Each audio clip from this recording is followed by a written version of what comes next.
Hey there guys, in today's video we're going to be looking at one of my favorite examples of resisting slave rebellion and resistance to slavery, and that is the case study of Palmares, which was a small state founded primarily by runaway slaves that for a while actually contested colonial Portugal for control of Brazil. This painting here is a dramatic artist's rendering of what the Battle of Palmares might have looked like. Here you see men of African origin with a variety of weapons. You see a spear and a horn by that guy in the background. You see a cutlass and a shield by this guy in the front. Also, he's wearing a kind of Western style hat. And you can also see that this guy in the middle wearing the bandana is holding a musket. This is historically realistic. These are the types of weapons that the warriors of Palmares would have used in their resistance to the Portuguese. So anyway, let's go ahead and get started. We're going to start with some background on what was going on in Brazil at the time and move on from there.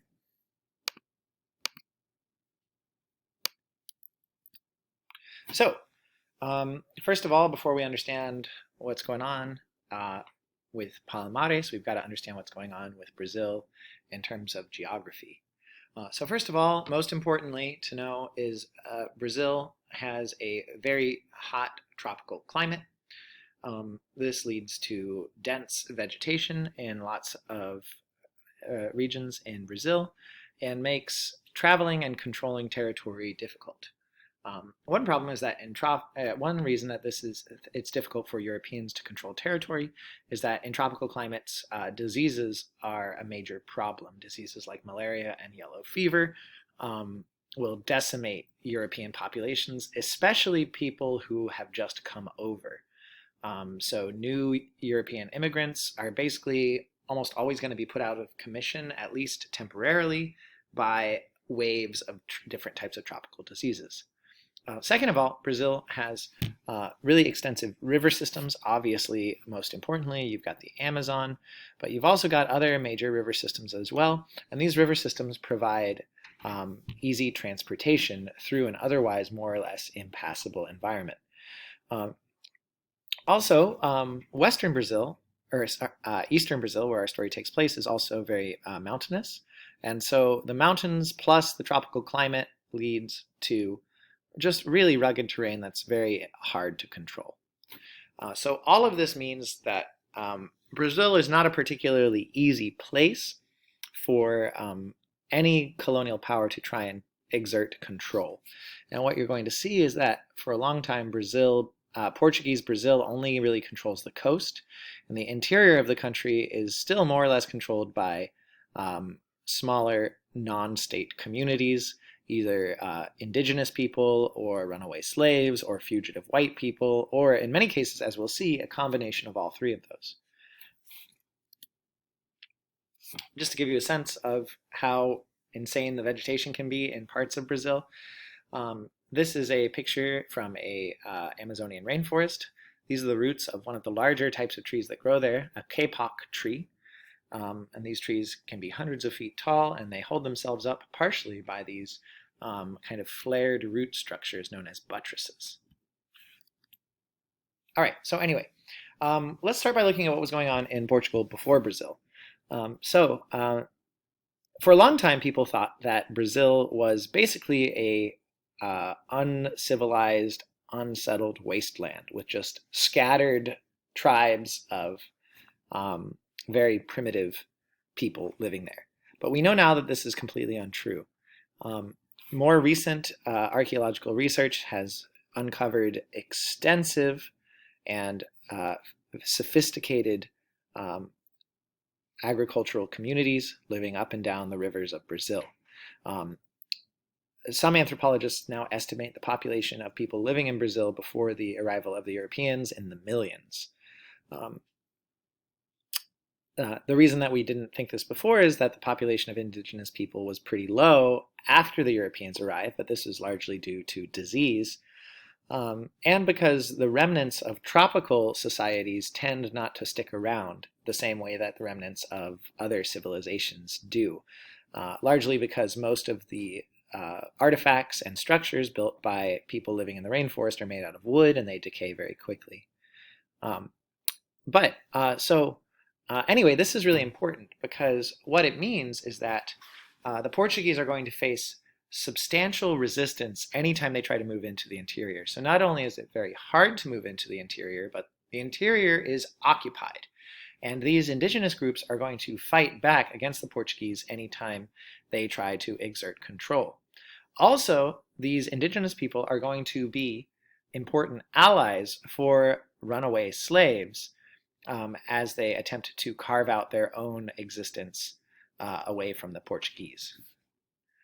Here are some pictures of one of the more prominent Brazilian tribes that still exists today. These are men from a Yanomami settlement, and you can see here their very powerful bows and arrows that they use for hunting, but also for warfare. All right, so now let's get into the colonial period. So around 1500, Portugal accidentally claims Brazil. What they're trying to do is they're trying to sail around Africa, but the route that they take around Africa kind of involves this wide looping arc that goes west in the Atlantic. And one guy, a guy named Cabral, sort of just accidentally goes a little too far west and ends up bumping into Brazil rather than making it around the Cape to India. He might eventually make it there, I don't know. But anyway, he goes ahead and claims this land for Portugal. And Portugal goes on to colonize the coast of Brazil from this eastern tip on down. So from 1500 to 1600, the Portuguese coastal settlements were small and relatively unprofitable, and they face constant attack from indigenous groups, which keeps them small and pinned up against the coast. However, starting around 1600, the sugar trade takes off, and this turns Brazil into a wildly profitable colony. However, it also means that they are more or less forced to turn to slave labor if they want to produce sugar on the scale that is necessary for it to be profitable. So let's turn and look at why slavery became the dominant system of labor in Portuguese Brazil. So first, sugar by the year 1600 has become a major commodity and a major status symbol in Europe. And this means that anybody who can figure out how to efficiently produce huge quantities of sugar will be able to produce incredibly high revenues. However, growing sugar sucks. Sugar is an incredibly labor-intensive crop. You have to do it in unhealthy, swampy, coastal environments, tropical environments, not necessarily coastal. And it's hard to find people who will do it.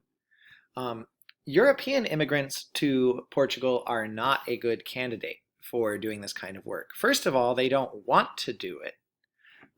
So there's not going to be that many of them. And second of all, they tend to die. Tropical diseases hit Europeans hard. And so European people who go down, even if they want to grow sugarcane, are going to be laid low by malaria and yellow fever and other diseases that are going to keep them from working efficiently. So that's really not a good way to go about doing it. The Portuguese try to solve this problem first by enslaving indigenous people, but this fails. First, indigenous people are hard to capture because they know the land better than the Europeans do. So slave raiders oftentimes come back empty-handed. Also, even if you did get indigenous people to come work on your farm, they would be super likely to die as well. Not only would they fall prey to malaria and yellow fever, but they would also fall prey to European diseases like smallpox, to which they have no resistance. And last of all, they're also highly likely to escape because of their knowledge of the local ecosystems and because of their cultural knowledge of local indigenous groups, it's fairly easy for them to escape and then blend into local indigenous communities. So enslaving a large number of indigenous people to grow sugarcane for you is simply not going to work. However, the Portuguese have access to another labor market, and this one turns out to be weirdly perfect for growing sugar. And that is, of course, Western Africa. West Africans turn out to not only be available in large numbers thanks to the slave trade, but they also turn out to be the ideal labor force. Because West Africans are highly skilled in tropical agriculture. Many of them also have very highly sought after crafting skills, including construction and blacksmithing. But to top it all off, people from West Africa are highly resistant to malaria, which is the most, or at least one of the most deadly tropical diseases. And this is, of course, because they've been living in a tropical environment for their whole lives and for thousands and thousands of years. And so most West Africans have at least some genetic immunity to the malaria parasite. So this makes sugar in Brazil possible. They have access to millions of West African slaves. These slaves are highly skilled in exactly the sort of work that the Portuguese need, and they don't die from tropical diseases at the same rate. And so because of this, Brazil takes off as a major sugar-producing colony and a major cash cow for Portugal for the next 200 years. Now, with the rise of slavery in Brazil, you also see the rise of resistance to slavery. Obviously, people are going to fight back and are going to do everything in their power to retain their freedom. And the biggest and most successful form of resistance to slavery that you see in Brazil is the rise of autonomous communities of runaway slaves known as quilombos. Quilombo means war camp in whatever West African language the word is taken from. But basically, these are small hidden villages where runaway slaves and other people who don't like the Portuguese hide out. So because of the rivers, it's actually not super hard to escape into the wilderness. You can build a raft, you can head upstream, and you can ditch it and disappear into thick forest, never to be found again. Oftentimes, it's not even worth looking for runaway slaves because the odds of finding them are so small, it's cheaper just to buy new ones. This is one reason why Brazil imports such a huge percentage of the total number of slaves, is because a very high percentage of the slaves brought into Brazil end up escaping. Second, because of the large indigenous communities in the interior of Brazil, it's fairly easy for runaway slaves to make alliances with the indigenous people. They have a similar enemy, that is the Portuguese, and they have complementary skill sets. The indigenous have local knowledge of the environment and crops and other effective agricultural practices.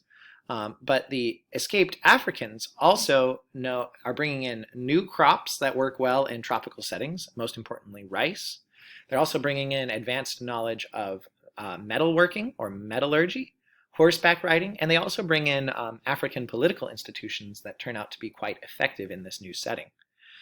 Once the Quilombos are established, they then engage in raiding on the Portuguese. So these war camps will send out small parties of people to attack undefended Portuguese settlements where they will free the slaves, kill the Portuguese, and take all the good stuff back with them to their camp. On top of that, they will also occasionally trade with nearby Portuguese farmers for stuff that they don't know how to make themselves, most importantly, guns. So these quilombos pop up all over the place. Basically, anywhere the Portuguese are trying to grow sugar, slaves are going to escape, and these slaves are going to, well, they're not slaves once they escape. These people are going to interact with the local indigenous groups, start their own villages, and do everything in their power to remain free and to resist the Portuguese. Now, most of the quilombos remain very small, maybe a couple hundred people max. But there's one quilombo that rises way above the rest and becomes, for a while, one of the largest cities in Brazil. And this is the quilombo of Palmares.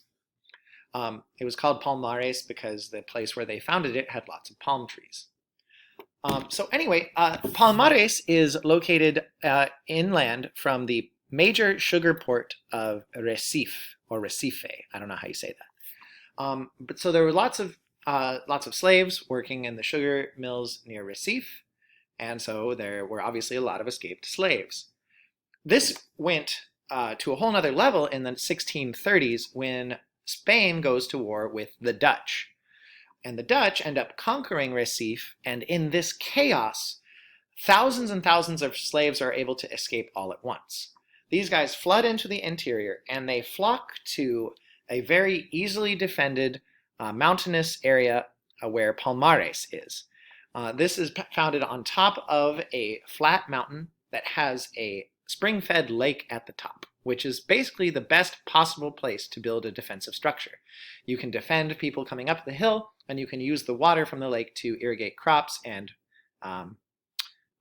drink in the event of an attack. So Palmares quickly becomes a major center for runaways of all types. Not only do they welcome runaway slaves, but they also welcome indigenous people, poor white soldiers, and criminals from the Portuguese community, and they create a multicultural center of resistance to Portuguese rule. Palmares goes on to develop a unique society in which elements are drawn from Congolese culture, indigenous culture, and European culture. Palmares has a king. It's organized much like the system of kingship in the Congo. The king has a royal palace. He takes multiple wives. He has an official royal bodyguard and official ministers of state who make sure that taxes are being collected and laws are being followed. Palmares reaches a maximum population of somewhere between 10,000 and 20,000 people, which might not sound like a lot now, but back in the day, a city of 10,000 was actually considered to be a major urban center. So in the middle of the Brazilian mountains, you have a major urban center made up of people who have escaped from the Portuguese slave system. So here they supported themselves by hunting and fishing, but also growing crops, including corn from the Americas and rice from Africa. African blacksmiths use their skills to master certain European techniques, producing high-quality swords, armor, and even, according to some sources, firearms. And they also then begin trading with local Portuguese farmers who don't really care, they just want to trade. You also in Palmares see a mixing of religious traditions in which Christianity, indigenous, American ideas, and West African ideas are all mixed together to create a new syncretic religion. There's lots of different types of syncretic religions in Brazil and in the Americas in general, but Palmares develops its own unique religious mix. And last of all, Palmares develops a powerful military. This is necessary because they are continually attacked by the Portuguese after they are founded. Palmares itself was fortified. They had walls. It was on top of a hill, and the trails that led to it were heavily booby-trapped. Soldiers trained constantly with sword, spear, shield, and gun, and patrolled the paths leading up to the Palmares settlement, so that a lot of armies never even reached Palmares because they would be kind of picked to death by small ambushes and raids. Also, sometimes Palmares would go on the offensive and they would launch major raids against Portuguese cities in order to acquire rare supplies and to free slaves, which would further increase their population. This is a painting by a Dutch artist of the king of Palmares, a guy named Ganga Zumba, who ruled until 1678. Unfortunately, Palmares does not last for very long. Palmares lasts for just under 100 years. It is viewed as a major threat by the Portuguese and by other European powers as well. There is, in fact, a chance that if Palmares is not crushed, that it will become the major power in Brazil rather than the Portuguese. So, from 1643 to 1677, Palmares is attacked over 20 times by the Portuguese and other European powers. But every single attack is defeated, and no major force is ever able to even reach Palmares itself. But things change in 1693. The Portuguese decide they really need to get serious about this, and they raise an army of 1,100 soldiers. It's a mix of Europeans and also indigenous and some African soldiers. It takes them a while, but they eventually do make it to Palmares. Many of the soldiers by this time are sick or starving, but they really have no option at this point but to keep going. They reach the hill of Palmares after suffering heavy casualties from booby traps and ambushes. They build movable barricades, which they move bit by bit up the hill, while the people in Palmares throw rocks and spears and fire guns at them, but to little effect. They eventually make it all the way up to the city of Palmares itself. They storm it, and in a vicious night battle in heavy rain, there is kind of just a brutal, chaotic melee. Most of the residents of Palmares flee. Many more die defending their homes. And many of the Portuguese soldiers also end up dying here. In the morning, only 300 Portuguese soldiers are left alive, so more than half of them have died. The city of Palmares is just a shattered ruin of its former self. Buildings are smoking and smoldering in the rain. And the surviving inhabitants of Palmares are nowhere to be found. Of the 10 to 20,000 people that are there, only like 500 or 600 lay dead.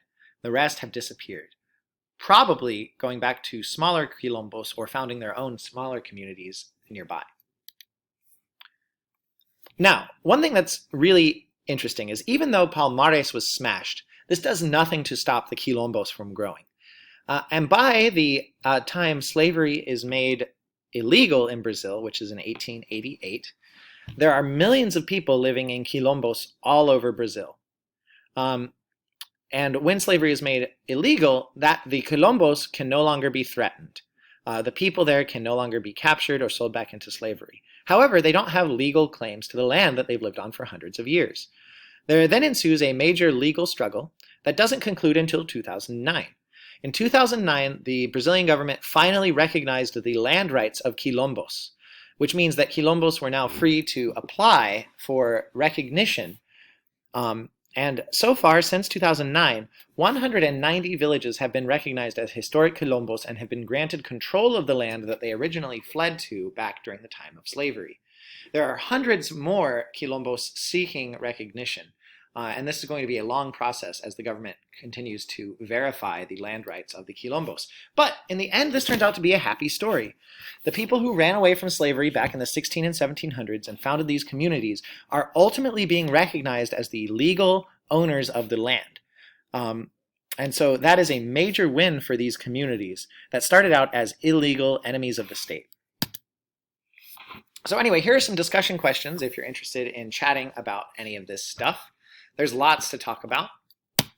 And here are some links to some cool stuff about the cultural legacies of the quilombos, including Brazilian religion known as candomblé and a martial art / dance known as capoeira. And here are some additional resources if you are interested in doing further research. All right, that's all I got for you guys. I hope you enjoyed the video.